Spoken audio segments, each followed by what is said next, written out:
नमस्कार दोस्तों, मेरा नाम है चरणप्रीत। आप देख रहे हैं ऑटोमेशन ट्रेनिंग हिंदी, जहां हम बात करते हैं ऑटोमेशन के बारे में। आज मैं आपको बताऊंगा स्टार्टर क्या होता है, क्या जुगाड़ है, क्या काम करता है, कैसे बनाते हैं, कितने टाइप के होते हैं। मोस्टली आप इंटरव्यू के लिए जाते हो तो आपसे एक क्वेश्चन पूछ लिया जाता है। एक फ्रेशर बंदे को 2 4 5 साल से जो काम कर रहा है, इवन एक जो पीएलसी प्रोग्रामर है, उसको भी स्टार्टर के बारे में पता होना चाहिए, क्योंकि आपको मोटर से तो डील करना पड़ेगा। मोटर से डील करना है तो स्टार्टर भाई आना चाहिए। स्टार्टर स्टार्टर क्या है? It is a device. इसकी पहले बात करते हैं डेफिनेशन की। It is a device. मैं बिल्कुल डेफिनेशन जो यहाँ बुक वाली नहीं बताऊंगा, जो वो कलाकारी होती है, ये होता है वो होता है जी, समझ आदमी को आता नहीं, कबूतर बन जाता है। मैं आपको बताऊंगा बिल्कुल सिंपल भाषा के अंदर कि क्या होता है। आपको सेम इंटरव्यू के अंदर वही चीज बतानी है और यही चीज को आपको समझना है। यहाँ पे कोई ज्यादा बड़ी डेफिनेशन में लिखता नहीं हूं ना, मैं बताता हूँ। It is a device. ये क्या है? एक डिवाइस है use for start a motor. Use for start a motor. बस जी, होगी खत्म अपनी डेफिनेशन। अपने को ज्यादा टेंशन लेनी नहीं है, इतना ही है जी। स्टार्टर क्या होता है? ये क्या है जी? एक डिवाइस है जो मोटर को स्टार्ट करने के काम आता है। बस बात खत्म। इंग्लिश में बोलना है तो सिंपल बोलो, it is a device use for start a motor. ठीक है जी, एक डिवाइस है, मोटर को स्टार्ट करने के लिए इस्तेमाल किया जाता है। अब अगला क्वेश्चन आपसे पूछेगा, आपको पता होना चाहिए टाइप्स ऑफ स्टार्टर। क्या जी? Types of starter. कि स्टार्टर कितने टाइप के होते हैं जी? बिल्कुल ये चीज पता होनी चाहिए। आज का जो हमारा वीडियो का टॉपिक रहेगा उसके अंदर हम यही बात करेंगे कि स्टार्टर क्या होता है और कैसे काम करता है। ठीक है, कितने टाइप के होते हैं और ड्यूअल स्टार्टर को हम अपनी वीडियो के अंदर बनाएंगे। ये थोड़ा सा ब्रीफ इंट्रोडक्शन पहले मैं आपको दे रहा हूं। टाइप्स ऑफ स्टार्टर क्या होते हैं जी? बेसिकली जो इंडस्ट्री में यूज किए जाते हैं वो 3 टाइप्स के स्टार्टर यूज किए जाते हैं। कितने टाइप के यूज किए जाते हैं जी? 3 टाइप्स के। बताना जी, 3 टाइप्स के स्टार्टर होते हैं। कौन से होते हैं जी? ये भी बता दो। नंबर 1 होता है जी dual starter. DOL full form होती है इसकी डायरेक्ट ऑनलाइन स्टार्टर। क्या होता है जी? Direct online. दूसरा होता है जी हमारा फॉरवर्ड रिवर्स स्टार्टर। क्या होता है जी? Forward reverse starter. मोटर को उल्टा पुल्टा घुमाने के काम आता है। फॉरवर्ड घुमाएगा सीधा, रिवर्स घुमाएगा उल्टा। उल्टा पुल्टा बोलते हैं जिसको हम लोकल भाषा के अंदर हम। तीसरा कौन सा होता है जी? तीसरा होता है स्टार डेल्टा। तीसरा कौन सा रहता है जी? Star delta starter. तो ये 3 तरीके के स्टार्टर हमारे पास यूज होते हैं। एक चौथा मेथड भी रहता है हमारे पास मोटर को स्टार्ट करने का, वो होता है VFD जी। यहाँ पे बात हो रही है इंडक्शन मोटर की। दोस्तों कंफ्यूज मत हो जाना, मैं बात कर रहा हूँ इंडक्शन मोटर की। तो इंडक्शन मोटर को स्टार्ट करने के लिए 3 टाइप का स्टार्टर का इस्तेमाल किया जाता है जनरल। एक होता है ड्यूअल स्टार्टर, दूसरा होता है फॉरवर्ड रिवर्स स्टार्टर, चौथा होता है तीसरा होता है स्टार डेल्टा स्टार्टर। और भी टाइप के स्टार्टर होते हैं, ट्रांसफॉर्मर टाइप का भी एक स्टार्टर होता है। बट बेसिकली 3 तरीके के स्टार्टर हमारे पास इंडस्ट्री में रहते हैं। चौथा एक और तरीका है जी मोटर को चलाने का, VFD वेरिएबल फ्रीक्वेंसी ड्राइव। उससे हम मोटर को चला सकते हैं। तो 3 तरीके के स्टार्टर होते हैं। समझ में आ गई होगी बात। स्टार्टर क्या होता है? स्टार्टर होता है जी it is a device use for start a motor. एक मोटर को चलाने के लिए जिस डिवाइस का इस्तेमाल करते हैं उसको स्टार्टर बोलते हैं। कितने टाइप के होते हैं? 3 टाइप के होते हैं जी, dual starter, forward reverse starter, star delta starter. आज का एजेंडा क्या है जी? आज बात करेंगे ड्यूअल स्टार्टर के बारे में कि ड्यूअल स्टार्टर क्या होता है, कैसे बनता है और कहां कहां पे इसका इस्तेमाल किया जाता है। तो आज का टॉपिक क्या रहेगा जी? Direct online starter. DOL direct online starter. Direct online starter. हाँ जी, ये क्या जुगाड़ है? अब इसके बारे में समझते हैं। देखो जी, इनको डिवाइड किया गया है, जो स्टार्टर डिवाइड किए गए हैं वो अकॉर्डिंग टू कितनी कैपेसिटी की वो मोटर चला सकते हैं उन पे डिवाइड किया गया है। किस पे डिवाइड किया गया है? कितनी कैपेसिटी की मोटर चला सकते हो। भाई कोई भी चीज है उसकी कैपेसिटी होगी ना। अब मान लीजिए आपको PUBG गेम खेलना है, आपने फोन ले लिया 1 GB रैम वाला। 1 GB रैम वाले में PUBG चल जाएगी? वो फोन मिला दे वही बड़ी बात है, उसमें PUBG कहां से चल पाएगी? तो उसकी लिमिटेशन है। क्या है भाई? PUBG नहीं चल सकती। PUBG चलाना है तो क्या चाहिएगा? एक दूसरा फोन चाहिएगा। एक दूसरा फोन चाहिएगा, दूसरी चीज बनानी पड़ेगी कुछ जिसके अंदर PUBG चल पाए, जिसकी कम से कम 4-6 GB रैम तो हो। तो ऐसे ही ये स्टार्टर भी किसके ऊपर डिवाइड है? कैपेसिटी के ऊपर डिवाइड है। अब ये किसको चलाते हैं? मोटर को। मोटर के केस में कैपेसिटी क्या होगी? किलोवाट या HP। मोटर को किस में मापते हैं? HP में। तो यहाँ पे भी कैपेसिटी क्या होगी? HP होगी। जैसे फोन के केस में एग्जांपल बताया, पबजी के लिए कैपेसिटी किसकी है, रैम की। मोटर के लिए कैपेसिटी क्या होगी, HP की।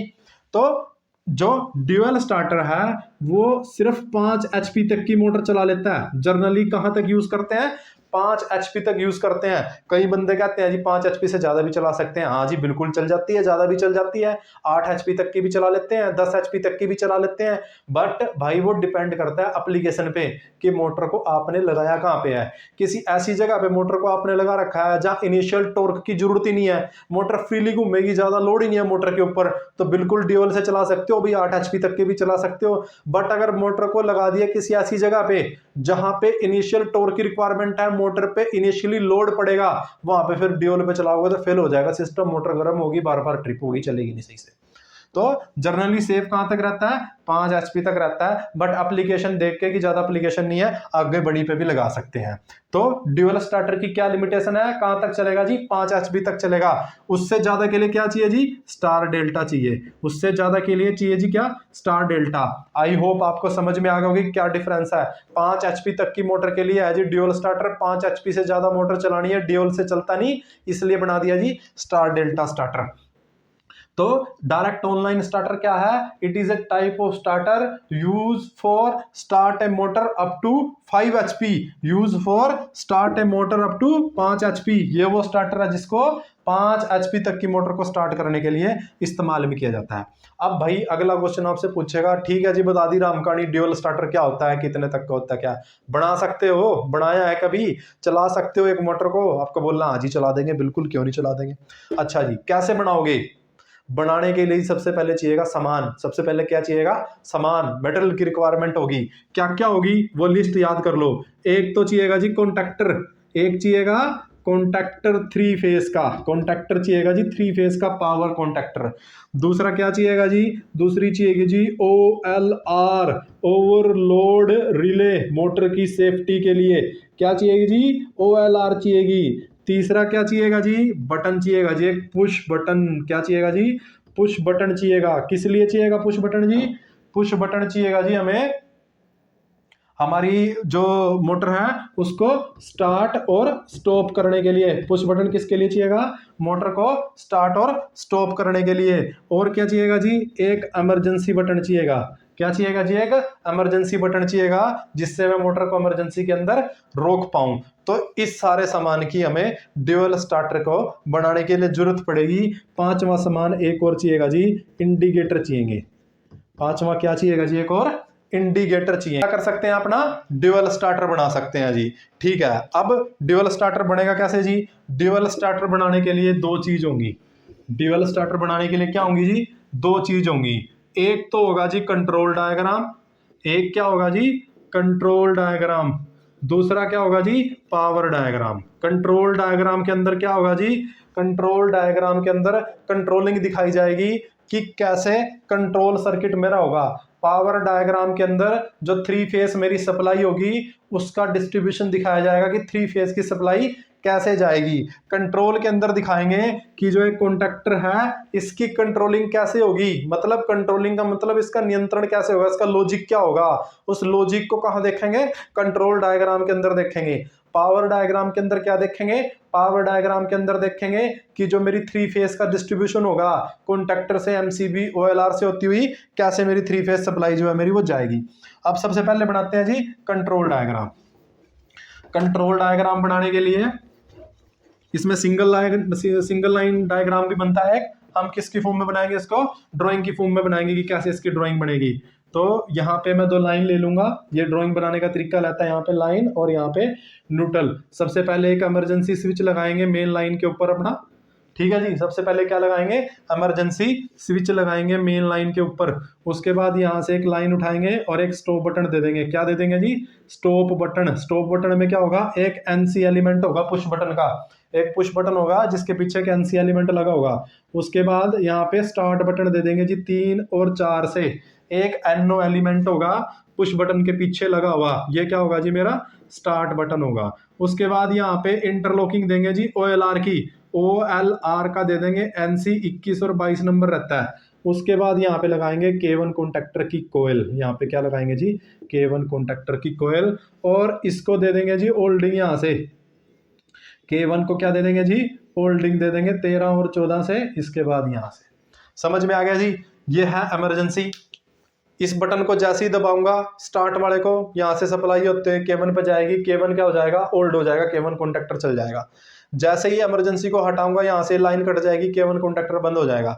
जैसे ही स्टॉप बटन को दबाऊंगा ये कनेक्शन हट जाएगा, लाइन हट जाएगी, ये K1 कॉन्टेक्टर बंद हो जाएगा।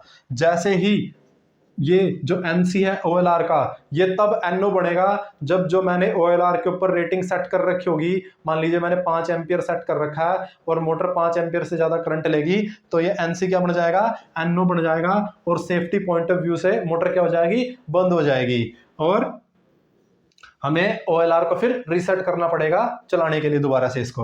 अब ये तो हो गया जिसका मोटा मोटा डायग्राम। अब इसमें लगाने हमें इंडिकेटर वगैरह कि हमें पता चले कि मोटर बंद कैसे हुई है। फॉर एग्जांपल आपने यहाँ पे ये कंट्रोल पैनल बना के रख दिया और मोटर लगी हुई आपके ऊपर कन्वेयर में, कोई बंदा आया उसने ये बटन दबाया स्टार्ट वाला और चला गया कि जी मोटर तो चल गई होगी।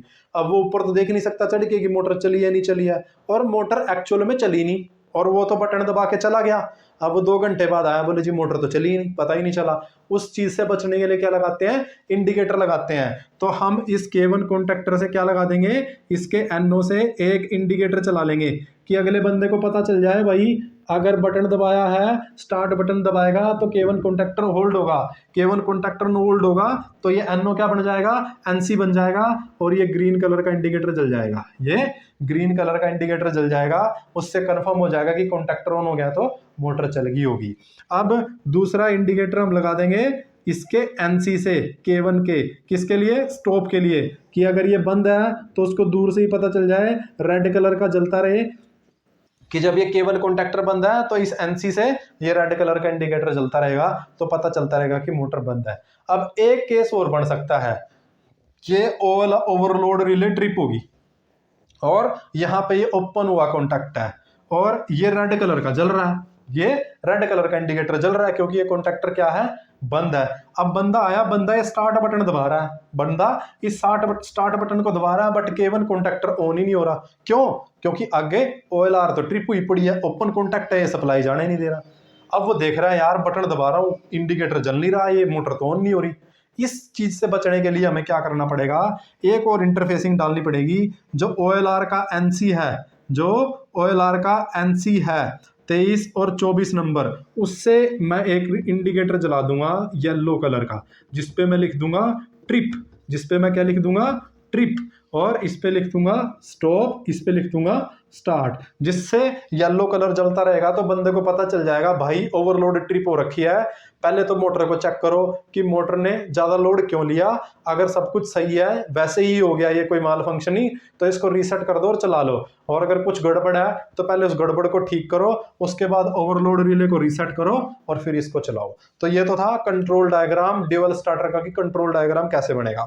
अब पावर डायग्राम के अंदर क्या आएगा जी, पावर डायग्राम को समझ लेते हैं। ये तो थी कंट्रोलिंग, अभी मोटर पे कोई सप्लाई नहीं गई यहां से निकल के, आपने देखो कि कोई 3 फेस हमने मोटर पे भेज दियो। अब हम भेजेंगे हमारी जो ये मोटर है, मान लीजिए ये हमारी मोटर है, ठीक है, इसके ऊपर भेजना है हमें 3 फेस UVW के ऊपर। यहाँ पे जब सप्लाई जाएगी तभी चलेगी ना मोटर। तो सबसे पहले क्या लगाऊंगा जी, मैं एक MCB लगा दूंगा। क्या लगा दूंगा जी, मैं एक MCB लगा दूंगा। तो यहाँ पे हम बना देंगे एक MCB, ठीक है जी। इस MCB से सप्लाई आएगी कॉन्टैक्टर K1 के अंदर। कहाँ पे आएगी जी, कॉन्टैक्टर K1 के अंदर सप्लाई आएगी। यहाँ पे ये K1 कॉन्टैक्टर के अंदर सप्लाई आ गई, और इसके नीचे मैंने ये OLR लगा दिया, जहाँ से ये मॉनिटर करता रहेगा, और फिर ये सप्लाई चली जाएगी यहाँ मोटर के ऊपर। ये सप्लाई चली जाएगी कहाँ पे, यहाँ मोटर के ऊपर। ये हो गया OLR और ये हो गया K1 कॉन्टैक्टर। ये क्या हो गया, K1 कॉन्टैक्टर। अब RYB यहाँ पे आएगा, RYB यहाँ से निकल के RYB यहाँ जाएगा, यहाँ से ओवरलोड के थ्रू होता हुआ मोटर पे चला जाएगा। ये K1 कॉन्टैक्टर जो पीछे डायग्राम बनाया था A1 A2 से ऑन होगा, तो ये तीनों कॉन्टैक्ट क्या हो जाएंगे, क्लोज हो जाएंगे, और यहाँ सप्लाई आ जाएगी। इस तरीके से होगा पावर का डिस्ट्रीब्यूशन। अब इसको आप इस तरीके से देख सकते हो, मैं आपको दिखा भी देता हूँ। ये जो कॉन्टैक्टर है मेरा, ये कॉन्टैक्टर मेरा यहाँ पे ऐसे आ जाएगा, ठीक है जी। ये मेरी नीचे ओवरलोड रिले है, ये ओवरलोड रिले मेरी यहाँ पे लग जाएगी और उसके बाद ये 3 वायर यहाँ से निकलेंगी और मोटर पे चली जाएंगी। ऊपर एक एमसीबी लग जाएगी, एमसीबी से 3 वायर आर वाई बी यहाँ पे आके जुड़ जाएंगे और नीचे से निकल जाएंगे। मैं आपको जो बता रहा था स्टॉप के लिए और ट्रिप के लिए, इसके ऊपर बना रहता है। जैसे आप ये देख रहे हो रीसेट के लिए, जब ये ओवरलोड रिले ट्रिप कर जाएगी तो ये रीसेट वाला बटन आपको दबाना है, उसके बाद इसकी ट्रिपिंग निकलेगी। और इसमें सेटिंग जो है वो अंदर रहती है। इसमें यह कि ये सेटिंग करने के लिए स्विच दे रखा है, इससे हम अपनी सेटिंग कर सकते हैं करंट की। कई बार ऐसा हो जाता है कि करंट की सेटिंग सही नहीं है, मोटर तो सही से काम कर रही है बट जो OLR है उसकी सेटिंग गड़बड़ हो रखी है, तो वो चीज़ भी हमें चेक कर लेनी चाहिए। तो ये था ड्यूअल स्टार्टर के बारे में कि क्या होता है। दूसरी वीडियो के अंदर हम देखेंगे फॉरवर्ड रिवर्स और स्टार डेल्टा स्टार्टर। वीडियो अच्छी लगी हो तो आप वीडियो को लाइक कीजिए, चैनल को सब्सक्राइब कीजिए। Thank you.